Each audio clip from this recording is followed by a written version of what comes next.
because of their defense, the way they set the tone, big game in that first half. JJ called it probably their best defense of the year at that point. Bucks tried to respond there in the third. They had a 38-point third quarter, but the Lakers set that tone early, really had a commanding lead.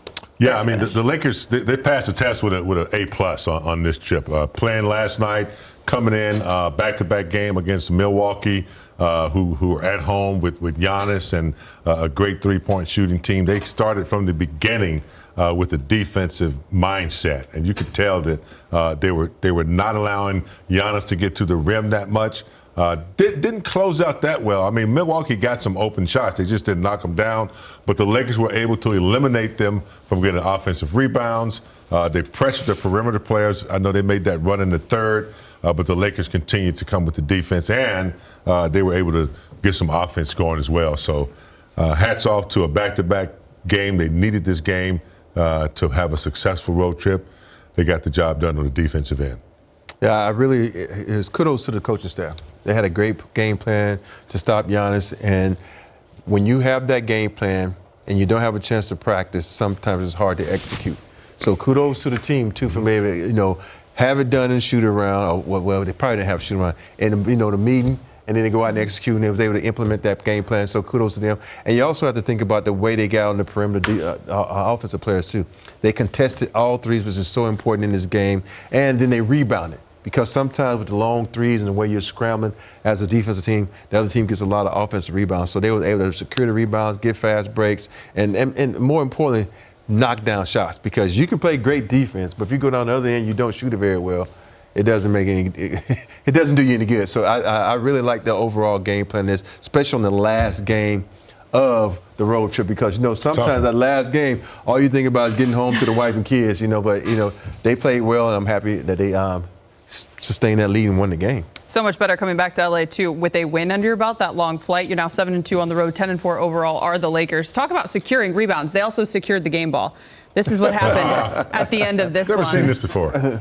Interesting enough. Never seen a referee get so involved in the game, the ball. And the big thing here is Adu Thiro playing in his first game as a Laker, coming back from injury, scored his first points, and Jared Vanderbilt, Jake LaRavia, even Luka saying, we just want to give the rookie the game ball. The officials had something to say about that. It was a little bit of a standoff for quite some time. Coaches got involved until Giannis said, hey, give the game ball to the rook. Give me the damn ball! Hey, that settled that really fast when the leader of the league team says, you know what, just give him the ball, man. It's just a ball. We got a million of them in the back. You know who else could have got the game ball? Luka Doncic. How about this? His 50th career 40-point game, which is his 6th with the Lakers. That ties him with Magic Johnson. Big game for 10th most in Laker history. It's his fourth 40-point game of the season alone. He had 41 tonight. 18 of 20 from the free throw line. Those 18 makes ties a career high for him. All the great names on there. You know what I like about Luka tonight is he knew this was the last game on the road trip, and he knew that they're going to need him to, get them going. And he came out aggressive. He came out, looking for his shot early. Also finding Ayton. I don't know. Ayton must have had about 5 lobs tonight between Austin and Luka. But Luka, he wanted this team to come out and have a good start, and he got them going early, knocking down some big shots and also dissecting the defense for nice passes. Man, to me, when you watch this game plan, it was very good. Luka was in attack mode. He was in lob mode. And I talked about that earlier. Which mode are you going to be in? Are you going to be shoot a lot, pass a lot, or in the middle? He was directly in the middle. And plus, what was really good, he got to the free throw line 20 times, 18 for 20. So that means you're on the attack. Luka is one of those rare players that can draw so many fouls and get to the free throw line. So, he had been having a little problem shooting free throws, but tonight he knocked them down. Not that it matters, but this game obviously featured 1 and 2 in terms of scores in the league, and Luka holds that. Continues after tonight with the 41. Giannis Antetokounmpo, who is right behind him, pours in 32. Austin Reaves, big game. Let's just go down the list in terms of contribution. He was just as good. 25, 8, and 6 plus 14. It's like as if it wasn't Luka, it was Austin. Yeah, he's back on his saddle, back on his horse after that groin injury, and then coming back a little less than he wanted to. And then I think in the last game before this one, he got back on track. But tonight, he was back to the Austin consistency, attack mode, getting to the free throw line, creating situations where he could throw that pass to Ayton, and just a shot maker. So aggressive and back to the Austin Reaves that we're accustomed to.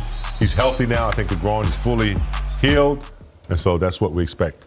For me, I knew, we talked about who has the advantage, and I felt like the guard play for the Lakers with a bigger advantage, and tonight they show it. Him having 25 and combined starting guards for them was at 25. So you look at, he had an advantage.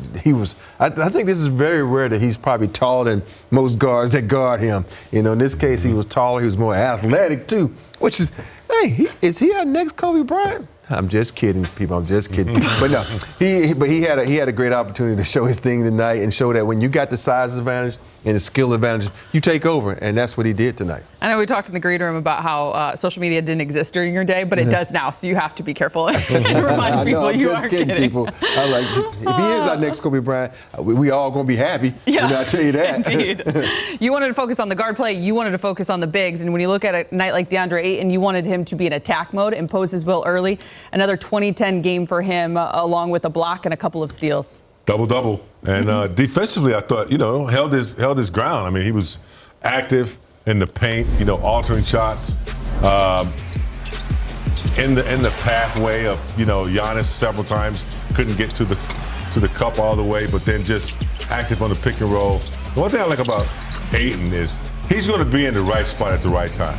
He doesn't set a pick and roll for the reason of just setting it. He goes to a spot where he thinks he can get the basketball, and I think tonight we saw that 4 or 5 lobs tonight. He's just an exceptional player. He's starting to really understand his teammates, understand what Luka wants out of him, what Reaves, how they played with him, and how he puts himself in position to score buckets.